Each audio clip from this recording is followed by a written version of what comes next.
بسم اللہ الرحمن الرحیم۔ شروع اللہ کے نام سے جو بڑا مہربان نہایت رحم کرنے والا ہے۔ السلام علیکم۔ انٹرسٹنگ اسٹوریز آف اسلام کے معزز ناظرین، آج کی اس ویڈیو میں آپ یہ جان پائیں گے کہ عالم برزخ کیا ہے اور روحیں عالم برزخ میں کیسے رہتی ہیں۔ ویڈیو میں آپ یہ بھی جان پائیں گے کہ انسان کے مرنے کے بعد کیا ہوتا ہے، یعنی عالم برزخ کی زندگی کیسی ہے، وہاں پر لوگ کیسے رہتے ہیں، لوگ عالم برزخ میں کیا کھاتے پیتے ہیں، اور ہاں یہ بھی آپ کو بتائیں گے کہ انسان جب مر جاتا ہے تو عالم برزخ میں دنیا کے معاملات کو کیسے یاد رکھتا ہے۔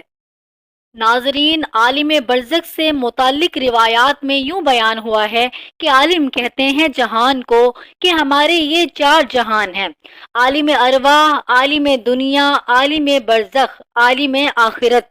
یہ بنیادی طور پر انسان کے اعتبار سے چار عالم ہیں، اور ہر عالم کے احکام الگ الگ ہیں، اور ہر انسان کو ان سب سے گزرنا ہے۔ لیکن یہ الگ بات ہے کہ ہر ایک جگہ پر قیام کی مدت الگ الگ ہوگی۔ اللہ پاک نے انسان کے ایک عالم سے دوسرے عالم میں منتقل ہونے کے لیے مختلف اسباب پیدا کیے ہیں، جیسا کہ عالم ارواح سے عالم دنیا میں آنے تک کا سبب والدین ہے، عالم دنیا سے عالم برزخ تک جانے کا سبب موت ہے،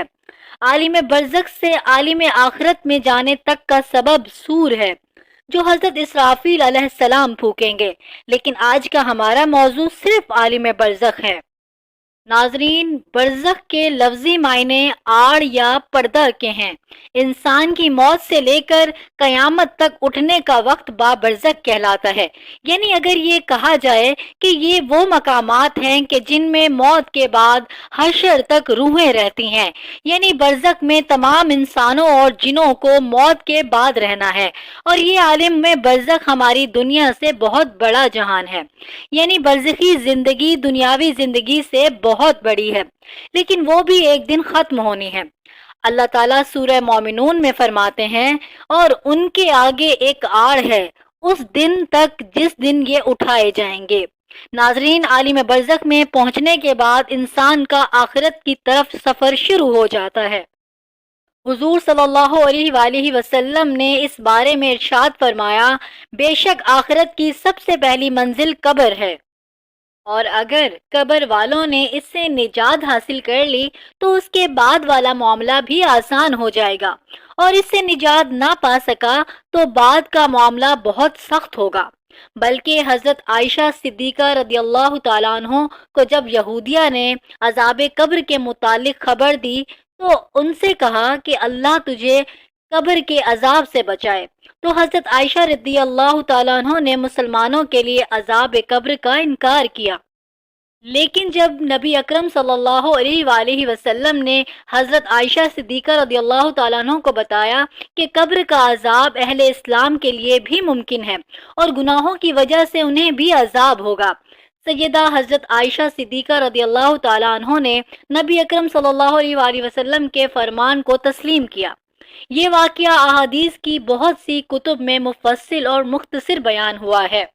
حضور صلی اللہ علیہ وآلہ وسلم نے فرمایا کہ جب انسان کا انتقال ہو جاتا ہے تو اس پر صبح و شام اس کا ٹھکانہ پیش کیا جاتا ہے، اور اگر وہ اہل جنت میں سے ہے تو جنت والوں کا مقام، اور اگر وہ اہل جہنم میں سے ہے تو جہنم والوں کا مقام اس کو دکھایا جاتا ہے، اور پھر کہا جاتا ہے کہ یہ تیرا ٹھکانہ ہے، یہاں تک کہ اللہ تجھ کو قیامت کے دن اٹھائے گا۔ ناظرین، جب روح عالم برزخ میں پہنچتی ہے تو اس میں بھی دو مقام ہیں۔ ایک کا نام علیین ہے جس میں نیک روحوں کو رکھا جاتا ہے، اور دوسری جگہ کا نام سجین ہے جس میں بدکار اور کافر روحوں کو رکھا جاتا ہے۔ تمام روحیں قیامت کے دن تک یہیں پر رہیں گی، اور پھر قیامت کے دن اپنے حساب کتاب کے بعد اپنے اصل مقام یعنی جنت یا دوزخ میں داخل ہوں گی۔ روایات میں آتا ہے کہ انسان کی وفات کے بعد قبر میں روح کو پھر سے مادی جسم کے ساتھ منسلک کیا جاتا ہے۔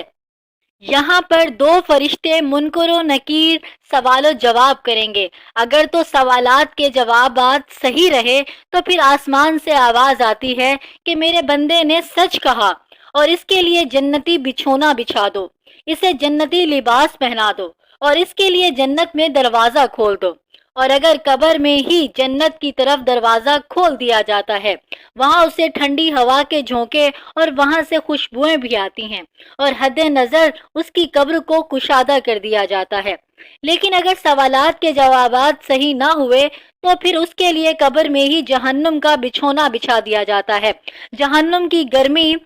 اس وقت اسے محسوس کروائی جاتی ہے اور اس کی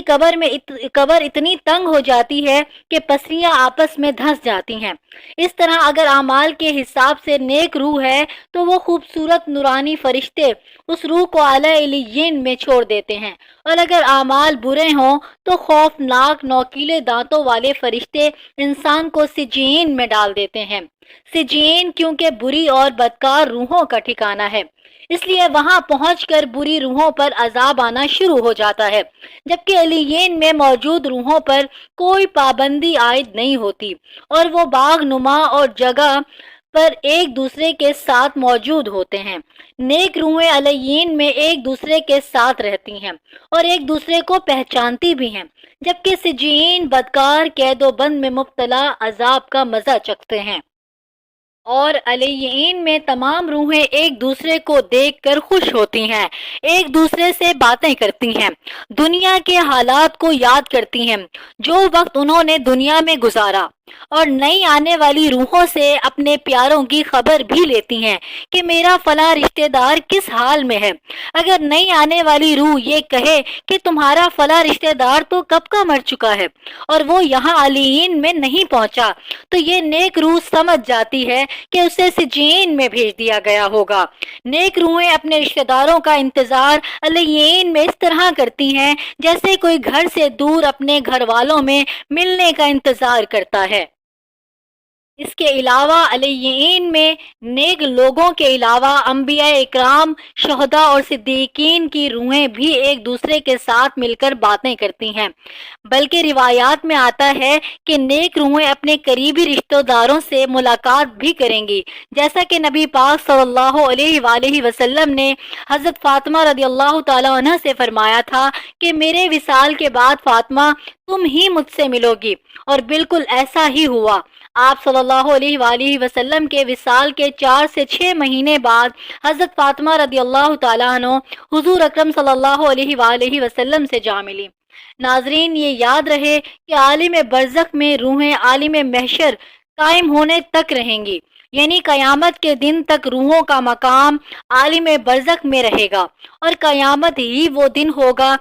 جب روحوں کو جسموں میں منتقل کر کے اٹھایا جائے گا اور پھر حساب کتاب کے بعد جنت یا دوزخ میں ڈال دیا جائے گا، اور پھر وہی مستقل ٹھکانہ ہوگا۔ معزز ناظرین، آپ کو اگر یہ میری ویڈیو اچھی لگی ہو تو پلیز میرا چینل ضرور سبسکرائب کریں۔